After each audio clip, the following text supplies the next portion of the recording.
L'analyse des larmes pourrait être une méthode simple et rapide pour détecter les premiers signes de la maladie d'Alzheimer. Cela pourrait permettre une intervention plus précoce, améliorant potentiellement les résultats pour les patients.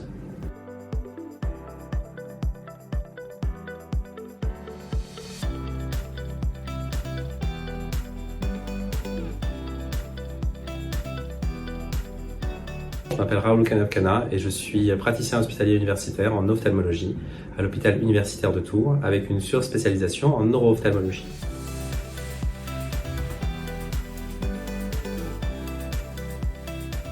Ayant une spécialisation en neuro-ophtalmologie, j'ai à cœur d'améliorer la prise en charge des patients atteints de maladies neurologiques par le biais d'une approche ophtalmologique. Suite à des précédents travaux menés durant les 3 dernières années sur des larmes de patients atteints de la maladie de Charcot, qui visaient à identifier des petites molécules pour faciliter le diagnostic, je me suis posé la question de savoir si cette approche pouvait être plus largement utilisée pour les maladies neuroévolutives. Je me suis donc rapproché du centre mémoire, du centre hospitalier régional universitaire de Tours, et plus particulièrement du docteur Leroy, une amie de longue date. Il nous est venu l'idée de combiner son expertise clinique des malades atteints de maladie d'Alzheimer et la mienne sur cette approche innovante d'analyse des larmes, cela afin de faciliter le diagnostic précoce de la maladie d'Alzheimer.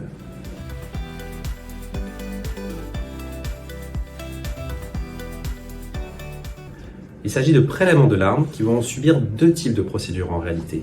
La première se voudra très large et visera à identifier des petites molécules grâce à un appareil appelé la chromatographie liquide couplée à la spectrométrie de masse.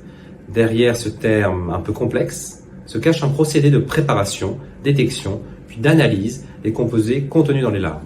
Et il faut savoir qu'avec cette méthode, on peut identifier plus de 100 composés qui peuvent chacun représenter un biomarqueur potentiel.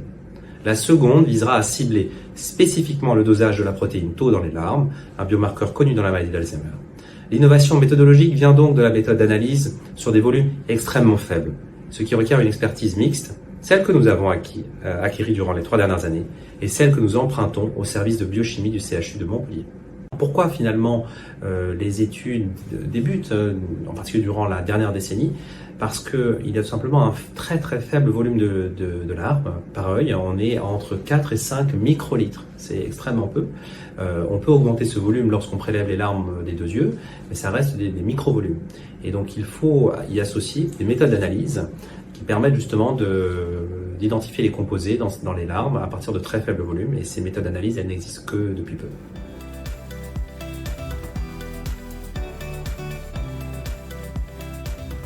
Dans la maladie d'Alzheimer, d'autres équipes ont déjà observé une augmentation des niveaux de la protéine Tau dans les larmes des patients atteints, comparativement à des personnes en bonne santé. La protéine Tau joue un rôle clé dans la maladie d'Alzheimer et sa détection précoce pourrait être cruciale pour le diagnostic et le traitement. Nous sommes les premiers sur le plan mondial à avoir utilisé cette méthode d'analyse des larmes dans les maladies neurodégénératives et grâce à cette expertise acquise, nous espérons ouvrir la voie à des tests moins invasifs et plus accessibles, plus encore même que les analyses plasmatiques en cours de développement. L'analyse des larmes pourrait être une méthode simple et rapide pour détecter les premiers signes de la maladie d'Alzheimer.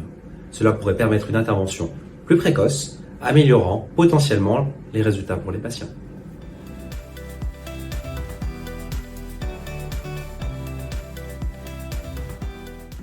De manière très concrète, ce projet a un coût de 46 068 €. C'est une enveloppe qui comprend le coût des analyses ciblées de 11 000 €, protéine Tau par exemple, et celles non ciblées à 5 400 €.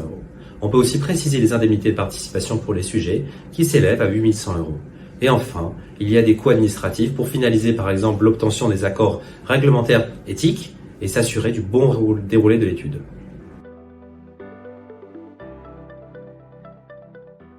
Chers donateurs, votre générosité et votre soutien sont les piliers essentiels de notre recherche. Grâce à vos contributions, la Fondation Vaincre Alzheimer peut continuer à financer des projets novateurs comme le nôtre, ouvrant de nouvelles voies dans la lutte contre la maladie d'Alzheimer. Votre engagement envers notre cause nous inspire et nous motive chaque jour. Merci du fond du cœur pour votre précieux soutien.